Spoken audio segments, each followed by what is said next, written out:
নমস্কার বন্ধুরা, আপনারা সবাই কেমন আছেন? প্রিয়াস কুকিং অ্যান্ড ব্লগ চ্যানেলে আপনাদের সবাইকে স্বাগত জানাই। আজ আমি বানাবো কড়াইশুঁটির পরোটা বা মটরশুঁটির পরোটা। আর মটরশুঁটির পরোটা দিয়ে আলুর দম খেতে সত্যি অসাধারণ লাগে। আমি সেই রেসিপিটাই আপনাদের সাথে শেয়ার করব।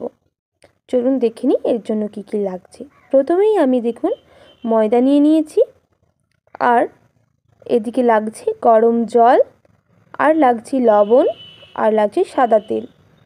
আর আমি এবার ময়দার মধ্যে দিয়ে দেব লবণ, আর দিয়ে দেব সাদা তেল।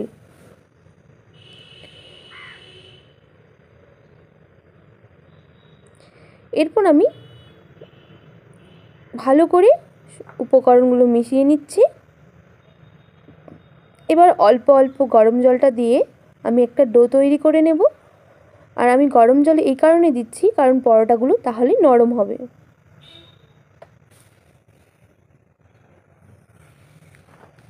এরপর আমি পুর নিয়ে নিয়েছি কড়াইশুঁটির। আপনারা চাইলে আমার ইউটিউবে গিয়ে দেখতে পারেন পুরের রেসিপিটা।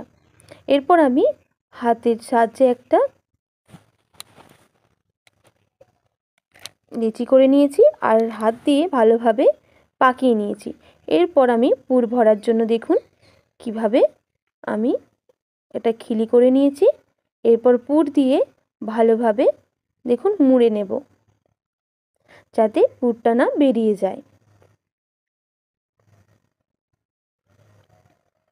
আমাদের সব দেখুন পুর ভরা হয়ে গেছে। এরপর আমি পুরটা লেচিটা বেলে নেব।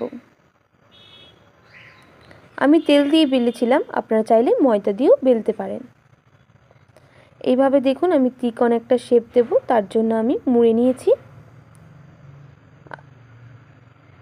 এইভাবে সব পরোটাগুলো বেলে নেব।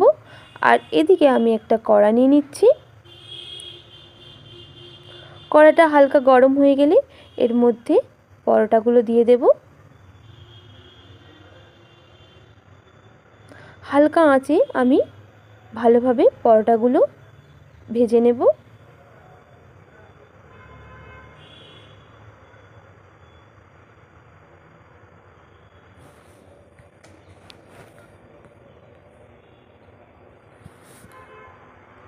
আর দিয়ে দেব সাদা তেল, ভাজা হয়ে গেলে অল্প।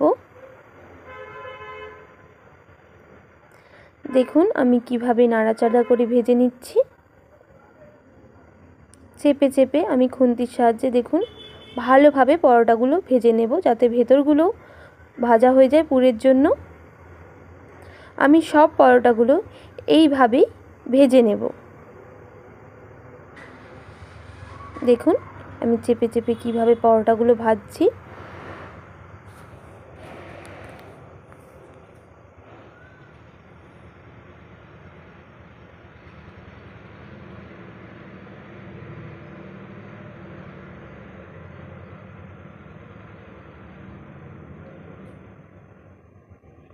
দেখুন আমাদের পরোটাগুলো সব ভাজা হয়ে গেছে।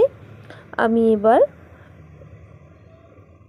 একটা থালার মধ্যে পরোটা আর আলুর দম নিয়ে নিয়েছি। দেখুন একবার বাড়িতে ট্রাই করবেন পরোটাটি। আর আমার ভিডিও যদি ভালো লেগে থাকে like, comment, share and subscribe করে দেবেন। ভালো থাকবেন, সুস্থ থাকবেন। ফিরে আসছি নতুন কোনো ভিডিও নিয়ে।